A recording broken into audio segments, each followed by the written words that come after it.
சாத்தான்குளம் தந்தை மகன் கொலை வழக்கு விசாரணையை 3 மாதங்களில் முடிக்க வேண்டும் என்று நீதிமன்றம் உத்தரவு பிறப்பித்திருக்கிறது. விவரங்களோடு நிகரான நம்முடைய செய்தியாளர் கருணாகரன் விவரம் என்ன?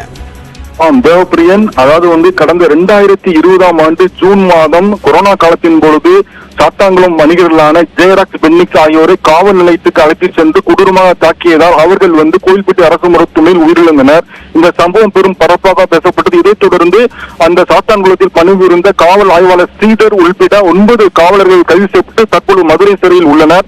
இந்த நிலையில் காவல் ஆய்வாளர் ஸ்ரீதர் உயர்நீதிமன்ற மதுரை கிளையில் தனக்கு ஜாமீன் வழங்கக்கூடிய மனு தாக்கல் செய்திருந்தார். இந்த மனு நீதிபதி இளங்கோவன் முன்பு விசாரணைக்கு வந்தது. அப்பொழுது சிபிஐ தரப்பு வழக்கறிஞர் கூறுகையில், அதாவது இந்த வழக்கில் இவர் காவல் அதிகாரியாக உள்ளார். மேலும் இவர் வழக்கு விசாரணையின் பொழுது ஒழுங்காக ஒத்துழைப்பு கொடுப்பதில்லை. இவரே வேண்டுமென்றே காலதாமதம் செய்கிறார். எனவே இவருக்கு ஜாமீன் கொடுத்தால் சாட்சிகளை கலைக்க நேரிடும்.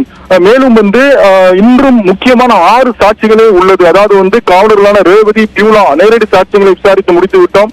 மேலும் சில முக்கிய சாட்சிகள் 6 சாட்சிகளே உள்ளது. 4 மாதத்தில் வழக்கு விசாரணை முடித்து விடுவோம், ஜாமீன் வழங்கக்கூடாது, வழக்கின் முக்கியத்துவம் கருதி என்று சிபிஐ தரப்பு வழக்கறிஞர் வாதிட்டார். அதே போன்று மனுதாரர் தரப்பு சீர் தரப்பு வழக்கறிஞர் கூறுகையில், இந்த கடந்த 132 சாட்சிகளில் 47 சாட்சிகளை விசாரிக்க 3 ஆண்டுகள் ஆகியது. மேலும் மீதமுள்ள சாட்சிகளை விசாரிக்க மேலும் 5 ஆண்டுகள் ஆகும். சட்டப்படி எங்களுக்கு ஜாமீன் வழங்க வேண்டும், எந்த விதமான சாட்சியம் கலைக்க மாட்டோம், உரிய விதிமுறையை கடைபிடிக்கிறோம் என்று வாதிடப்பட்டது.